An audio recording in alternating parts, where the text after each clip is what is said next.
자, 오늘 제목은 불의한 청지기는 왜 칭찬을 받았을까? 라는 제목으로 하나님의 말씀을 나누도록 하겠습니다. 자, 여러분, 불의하다. 별로 안 좋은 단어예요. 의롭지 않다라는 말인데 오늘 나온 이 청지기가 그렇게 좋은 짓을 하지 않았는데 칭찬을 받는 장면이에요. 과연 이 사람은 뭘 했길래 분명히 나쁜 놈 같은데 왜 칭찬을 들었을까? 이 이야기를 함께 나눠보도록 하겠습니다. 자, 이 옛날에 어떤 부자가 하나 있었대요. 그 당시에 부자니까 엄청난 재산을 갖고 있었겠죠. 왜냐하면은 청지기를 데리고 있을 정도니까요. 여러분 집안 중에 여러분의 그 가문의 집을 재산을 관리해 줄 만한 어떤 전담 펀드 매니저가 있거나 이런 집 별로 없죠. 있으면 연락 주세요. 개인 카톡으로. 우리 친하게 지내자 얘들아. 아마 그런 사람 별로 없을 거예요. 근데 이 집은 청지기가 있었다는데 여러분, 이 청지기라는 직분은 주인의 재산을 관리하는 사람이었어요. 그러니까 얘들아, 돈이 얼마나 많으면 주인이 관리를 안 하는 거야. 재산이 많으니까 그래, 너는 종들 중에서도 거의 이제 우두머리가 되는 종을 하나 해서 너는 나의 이 많은 재산을 너가 직권을 갖고 너가 좀 관리를 해줘. 이런 걸 이제 맡긴 거예요. 그래서 이 사람은 그 주인의, 물론 최종 결정권자는 주인에게 있지만 이 청지기가 그 주인의 땅을 사고 팔기도 하고 또 누군가에게 빚을 졌을 때는 그 중간에서 이자도 받고 이런 걸 하는 사람이었어요. 자, 그런데 얼마나, 그러니까 이 청지기라면 정직해야 되잖아요. 그런데 여러분, 어느 날 이 주인에게 소문이 들려오는 거예요. 이 청지기라는 자기 지위를 이용해 가지고 주인의 소유를 낭비하고 있다라는 소문이 든 거예요. 그러니까 주인이 갖고 있는 재산들이 있는데 이 청지기가 자기 지위를 이용해 가지고 이걸 막 이렇게 펑펑 막 쓰고 있는 그런 소문을 들은 거죠.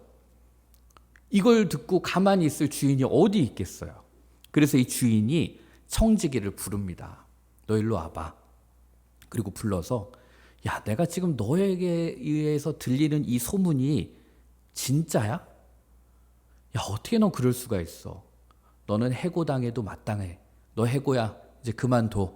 그리고 너 지금까지 네가 쓰어왔던 회계 장부를 다 셈해서 다 정리해서 말끔하게 정리해서 나한테 한번 갖고 와봐. 주인이 이렇게 얘기한 거예요. 얼마나 무섭겠어요. 그래서 여러분 막 그 기업에서도 회계장부 이런 거 속이다가 막 걸리면 막 불태우기도 하고 막 이러잖아요, 여러분.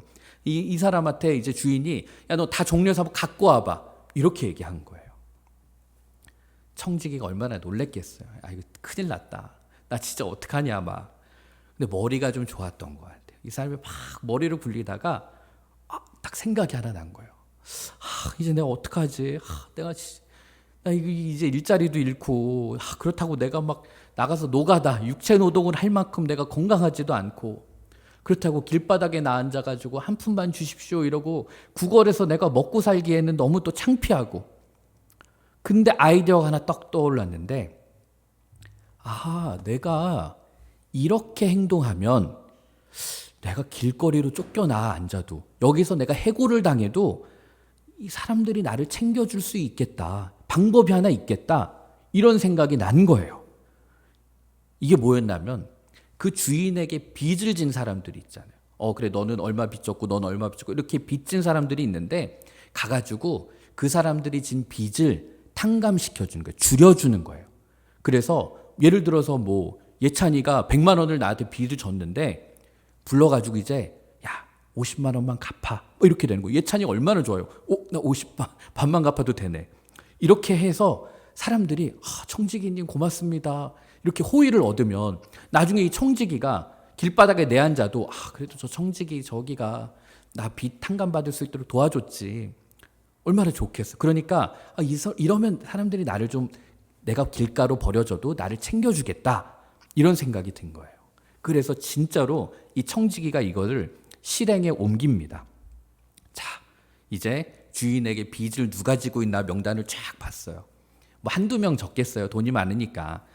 그런데 이렇게 보니까 이제 한 명씩 부르는 거예요. 그래가지고 이제 부르는데 얘네들은 이 청지기가 지금 여기서 해고됐는지 뭐 됐는지 알 길이 없잖아요. 그러니까 이제 부르니까 이제 간 거죠. 그리고 나서 첫 번째 사람이 딱 왔어요. 이 청지기가 물어보는 거예요. 당신은 우리 주인에게 얼마나 빚졌습니까? 얼마 빚졌어요? 물어보는 거죠. 그러니까 이 사람이 하는 거예요. 기름 100마리입니다. 이때 기름은 우리 휘발유 이런 게 아니라 올리브유 얘기하는 거예요. 올리브유. 저는 올리브유 100마리를 빚졌습니다. 이게 뭐 얼마나 큰 금액인지는 제가 설명하진 않을게요. 엄청난 금액인데 100마리를 빚졌어요. 그러니까 청지기가 그래? 그러면 잠깐만 일로 와봐. 내가 여기 회계장부를 너한테 줄 테니까 얼른 요거 펜으로 지우고 50말 빚졌다고 빨리 고쳤어. 얘기를 하는 거예요. 여러분 같으면 고치겠어요? 안 고치겠어요? 또 순수한 사람은 아니에요. 이거 이러면 안 돼요. 저는 100마를 갚아야 돼. 이럴 사람 없잖아요. 이 사람이 이제 고쳤어요. 그리고 이제 다음 들어와 봐. 다음 딱 들어왔는데 다음 사람한테도 이제 물어보는 거예요. 자네는 얼마나 빚졌나? 그랬더니 이 사람이 저는 밀 100석, 저는 밀 100가마니를 빚졌습니다. 그러니까 야, 자네도 내가 장부를 살짝 줄 테니까 얼른 여기다가 나는 100석이 아니라 80석을 빚졌다고 빨리 고쳤어. 그러니까 이 사람도 이제 그걸 고쳐 쓴 거예요. 그렇게 가지고 이제 그 빚진 사람들의 빚을 조금씩 다 탕감해 주는 거예요. 다 빼주는 거죠. 이게 뭐 이 두 사람만 있었겠어요? 수십 명이 있었을 거라고요. 자, 그런데 오늘의 이야기는 신기한 게 그거예요. 분명히 얘는 천재적인 나쁜 짓을 한 거잖아요. 오늘날로 따지면 진짜 구속돼야 될 사람인데 놀라운 일이 벌어져요. 이 소식을 전해 들은 주인이 오히려 이 나쁜 짓, 불의한 짓을 저지른 이 청지기를 여러분 칭찬을 하는 이야기가 나와요. 8절을 한번 보면 주인이 이 옳지 않은 청지기가 이를 지혜 있게 하였으므로 칭찬하였다 이렇게 얘기해요. 여러분 이해가 안 가잖아요. 주인이 갖고 있는 그 수많은 재산들이 있었을 텐데 이걸 막 중간에서 지가 뭐라고 막 줄이고 뭐하고 해가지고 막 했는데 주인이 칭찬을 하는 거예요.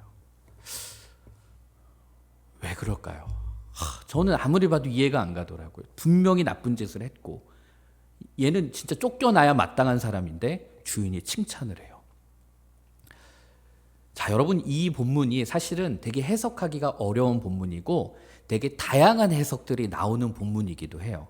그래서 목사님들마다 다 해석을 하고 방식이 조금 다른데 사실 이 설교를 제가 여러분 초등학교 혹은 유치부 이런 데서 하면 훨씬 더 쉽게 전할 수 있는 건 이거였어요. 이 본문이 사실 여러분들에게 제일 전통적으로 할 수 있는 건 어떻게 했냐면 이 청지기가 한 행동이 잘한 건 아니에요. 그렇죠? 아무래도 불법을 저질렀으니까 잘한 거는 아닌데 이 청지기가 가지고 있는 이 번뜩이는 재치, 이 기지, 지혜를 칭찬했다라는 거예요. 그러니까 자기가 이제 쫓겨나게 될 것을 알고 미리 대비한 이 지혜, 그런 면에서 이 청지기가 비록 불의한 짓, 별로 의롭지 않은 행동을 하기는 했지만 그가 미래를 준비한 이 행동만큼은 그래도 칭찬해 줄 만하다. 이게 그동안의 일반적인 설교들이었어요. 그래서 이렇게 하면 결국에는 목사님들이 이 적용이 어떻게 되냐면 예수를 믿는 너희들, 예수를 믿는 수많은 그리스도인들이요. 세상에 있는 사람들도 예수를 안 믿는 사람들도 저렇게 수단과 방법을 가리지 않고 미래를 장차 자기에게 다가올 그 미래를 준비하는데 빛의 자녀라고 하는 하나님의 자녀, 하나님의 백성이라고 하는 너희들은 어떻게 너희들의 미래를 준비하고 있니? 어떻게 너희들은 그 구원의 날 하나님 나라의 때를 준비하고 있니? 비록 저 청지기가 했던 그 방법이 잘한 방법은 아니지만 그래도 그가 자기가 가지고 있는 방법과 모든 걸 동원해서 그 미래를 준비한 이것만큼은 칭찬받아 마땅하다. 이게 여러분 일반적인 설교의 포인트고 주제예요. 그리고 이게 틀린 말은 아니에요. 그런데 저는 이 말씀이 조금 마음 한켠에 계속 찝찝함이 남아있는 거죠. 아니 미래를 준비하는 건 좋은데 다른 방법도 있는데 왜 굳이 불법을 저지르냐고요. 그렇지 않아요. 근데 결국은 불법을 저질러서 우리가 논리적으로만 보면 주인의 재산에 손해를 입힌 거예요. 근데 얘가 칭찬을 받는다? 저도 마음 한켠에 좀 찝찝함이 있었어요. 자, 그러다가 제가 최근에 본 책 중에 오늘 설교는 제가 그냥 여러분들이 이해를 할까 못할까 좀 고민은 되는데 그냥 할게요. 케네스 베일리라고 하는 되게 유명한 신약 성서학자가 있어요. 근데 이분이 항상 좀 두꺼운 책을 쓰는데 이분이 이 부분을 가지고 중동의 눈으로 본 예수라는 책에서 새로운 관점으로 해석을 하는 걸 제가 봤어요. 근데 저는 그게 너무 은혜로웠고 너무 와닿더라고요. 그러니까 우리가 그동안 예수님을 우리 지금 현대 사회에서 지금 이 시대에서 보고 있는데 예수님을 우리가 훨씬 더 입체적으로 제대로 이해하려면 이 중동의 시선으로 예수님의 이야기들과 상황을 봐야만 우리가 제대로 이해할 수 있다. 이런 책이었어요. 그런데 이 책에서 이 불의한 청지기 이 이야기를 어떻게 설명하냐면 이렇게 얘기해요. 불의한 청지기 비유에서 말하는 지혜, 즉 예수님께서 청지기를 칭찬하신 그 지혜는 그가 불의한 방법으로 자신의 미래를 준비한 지혜가 아니라 그가 자기가 주인에게서 경험했던 그 주인의 자비하심에 자기의 모든 것을 걸었던 것, 그 지혜다. 자, 무슨 말인지 잘 모르겠죠, 여러분? 이 청지기가 주인의 자비로움과 그 주인의 긍휼하신 그 성품에 이 사람이 자신의 미래를 한번 베팅해 본 거예요. 걸어본 거예요. 자, 이게 무슨 말이냐면 이 청지기 주인이 엄청난 부자였단 말이에요. 그러면서도 이 주인은 상당히 너그러웠던 사람으로 보인다는 거죠. 왜냐하면 이 정도의 횡령과 불의한 일을 저지르면 사실 감옥에 쳐 넣어도 아무런 문제가 아니에요. 근데 이 주인은 바로 감옥에 넣거나 혼을 내거나 때리거나 이런 게 아니라 일단 회계장부를 정리할 시간을 줘요. 그리고 청지기가 가지고 있는 너 재산 다 갖고 와 이것도 아니었어요. 재산을 몰수하지도 않았어요. 그렇다고 막 구타를 하고 고문을 가하는 일도 없었어요. 이런 것으로 보아서 이 주인은 상당히 너그럽고 관용적인 사람이었다는 걸 우리가 알 수 있다는 거예요. 그래서 이 청지기가 이 위기의 순간에 우리 주인은 너그럽고 포용하고 관대한 분이야. 그걸 알았다는 거죠. 그래서 그 주인의 너그러움, 그 자비로움에 한번 이 마지막 순간에 내가 더 이상 뭐 잃을 게 없다 하는 마음으로 확 한번 배팅을 걸었는데 이 작전이 성공을 했다라는 거죠. 자, 여러분 한번 보세요. 와가지고 이제 저는 50가만대 죽고 막 이렇게 적어가지고 이제 간 사람들, 이 빚을 탕감받은 사람들이 이 청지기가 해고된 거는 몰랐단 말이에요. 그러니까 그냥 자기 빚이 이제 줄어든 걸 탕감받고 이제는 막 집으로 가면서 아내한테 뭐라고 그랬겠어? 여보, 좋은 일이 있어. 나 그 빚 졌잖아. 그 은행 대출 받은 거. 그거 그냥 반으로 뚝 떨어졌어. 야, 아빠가, 이거 빚 언제 갚아야 되나. 야, 이거 어떻게 해야 되나. 이거 우리 가지고 있는 차 팔아야 되나. 막 이랬는데, 글쎄, 저 청지기가 그 빚을 다 반으로 줄여줬어. 와, 이런 이야기가 두 사람만이 아니라 마을 곳곳에서 울려 퍼졌다라는 거죠. 그러니까 이 동네가 어떤 분위기였겠어요. 얘들아, 우리 구파발 이 일대에 지금 가게 대출을 만약에 이 은평구에서 50%다 갚아준다고 해봐. 난리 난다고 막 축제 일어나고. 이 마을도 이제 그랬을 거라는 거죠. 그러니까 사람들이 와, 진짜 그 주인 진짜 대단해. 진짜 대인배야. 어쩜 그런 사람이 있어. 야, 그 청지기도 참 대단하다. 야, 그 중간에서 이 모든 거, 그 집안 너무 대단해. 우리 그 주인도 대단하고 청지기도 대단하고 막 온 동네방네 이제 소문이 퍼지는 거죠. 자, 여러분, 이 상황에서 주인이 취할 수 있는 행동은 딱 두 가지입니다. 주인이 이 상황에서 취할 수 있는 첫 번째 행동은 뭐냐면 길거리로 뛰쳐나가서 이거 무효야 얘기하는 거죠. 이건 내 허락도 없이 내 얘기도 없이 청지기 저 자식이 지멋대로 회계장부 조작해가지고 이런 거야. 난 절대 동의한 적 없어. 50석으로 줄여? 야, 말도 안 되는 소리 하지 마. 너 원래 100석 갚아. 야, 기름 야, 너 원래 빚진 대로 갚아. 무슨 반값이야. 이러면서 찬물을 확 끼얹는 거죠. 그럼 그 마을은 얼마나 냉랭해지겠어요. 여러분, 한번 올라갔다 떨어지는 게 더 아프잖아요.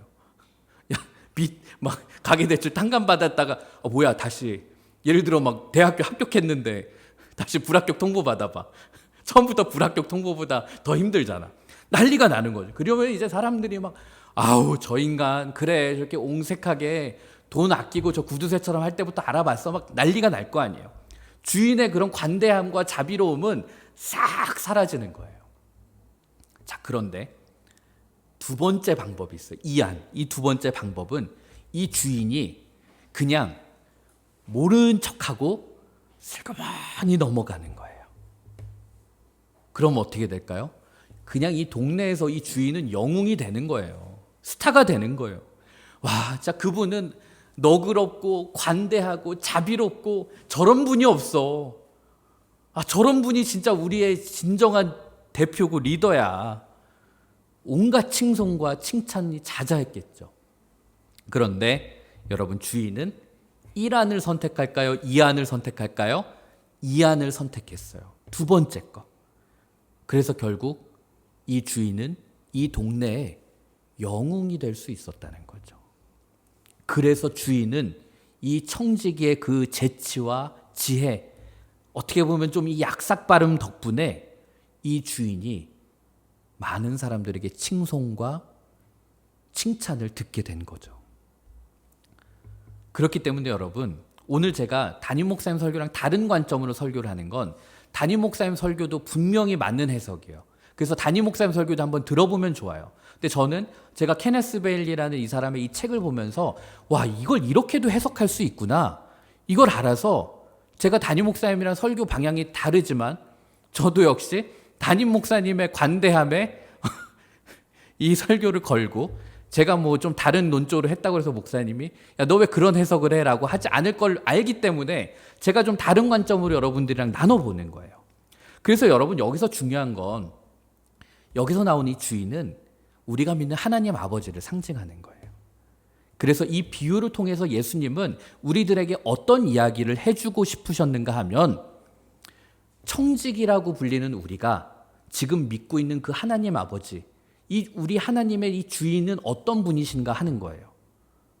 그러니까 더 구체적으로 말하면 이 이야기를 통해서 우리가 알게 되는 거예요. 우리가 때로는 좀 부정직하고, 때로는 내가 좀 부족하고, 때로는 내가 좀 불의한 일을 저지르고, 때로는 내가 기독교인으로서 해서는 안 될 일을 하기도 하고, 때로는 내가 좀 죄인 같은 모습으로 나쁜 짓도 하고 잔꾀도 부리고, 그렇게 예수님 보기에 당당하지 못한 좋은 모습이 아니라 할지라도 그럼에도 불구하고 우리를 정죄하지 않으시고, 우리를 판단하지 않으시고, 우리를 지적하지 않으시고, 우리를 심판하시기보다는 여전히 우리를 품어주시고 안아주시고 사랑해주시고 은혜를 베풀어 주시는 하나님 아버지를 우리들이 믿고 신뢰해야 한다.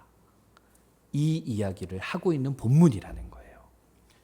그래서 여러분, 오늘의 이 말씀은 핵심은 내가 갖고 있는 물질과 이런 걸 해가지고 장차 다가올 하나님 나라를 위해서 내가 더 준비하자, 이 부분보다 이 이야기는 하나님 아버지의 은혜와 사랑에 대한 이야기다라는 것이었어요.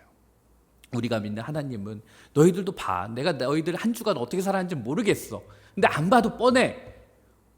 우리의 표가 예수 따라 사는 사람들이지만 어디 우리가 매일 예수 따라서 살겠니? 언제는 엄마한테 짜증도 내고, 언제는 친구들 속이기도 하고, 야, 내가 이 하는 짓이 그리스도인이 맞나? 예수 믿는 사람이 이러면 안 되는데도 막 그런 생각이 들기도 하고, 때로는 사람들 앞에서 예수님을 부정하기도 하고, 하나님의 말씀에 불순종하기도 하고, 그럼에도 불구하고 하나님 아버지는 우리를 넓으신 사랑으로 품어주시고 안아주시고 용서해 주시는 분이다 라는 거예요. 여러분, 우리가 믿는 하나님의 은혜와 자비로움은 끝이 없어요.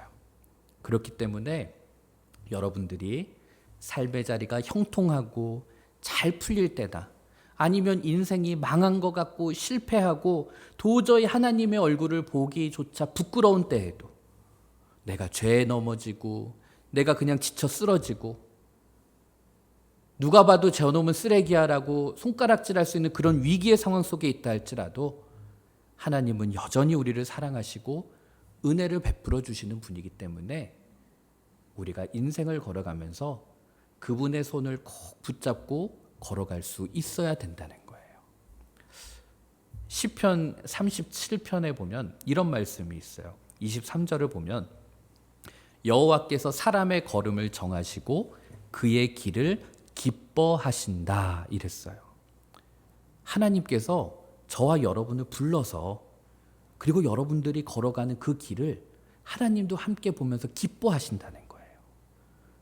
그런데 24절을 보면 그는 넘어지나 아주 엎드러지지 아니함은 우리가 그리스도인이고 하나님이 우리를 부르셔서 이 땅에 보내셨지만 우리가 예수 믿는 사람으로 살지만 넘어질 때가 있고 쓰러질 때가 있고 하나님 앞에 부끄러울 때가 있지만 그럼에도 불구하고 우리는 아주 엎어지지는 아니한다.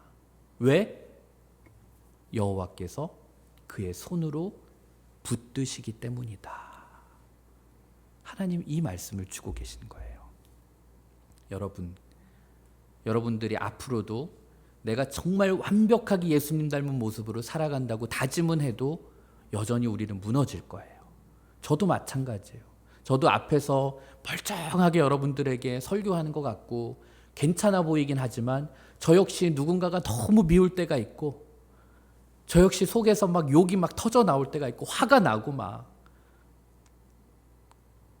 그런데 그럼에도 불구하고 우리를 여전히 붙잡아주고 계시는 그 하나님을 우리가 기억하고 그분에게 인생을 맡기고 걸어갈 때 오늘의 이 말씀처럼 불의한 청지기에게 임했던 정말 그 무한하신 하나님 아버지의 사랑이 그 은혜, 그 긍휼, 그 자비하심이 저와 여러분에게도 동일하게 임하게 될 줄로 믿습니다. 자, 여러분들이 어느 상황에 처하든지 어느 곳에 있든지 간에 어떤 일을 하든지 간에 다른 것보다 하나님 아버지의 손을 붙잡고 걸어갈 수 있는 저와 여러분이 되었으면 좋겠습니다.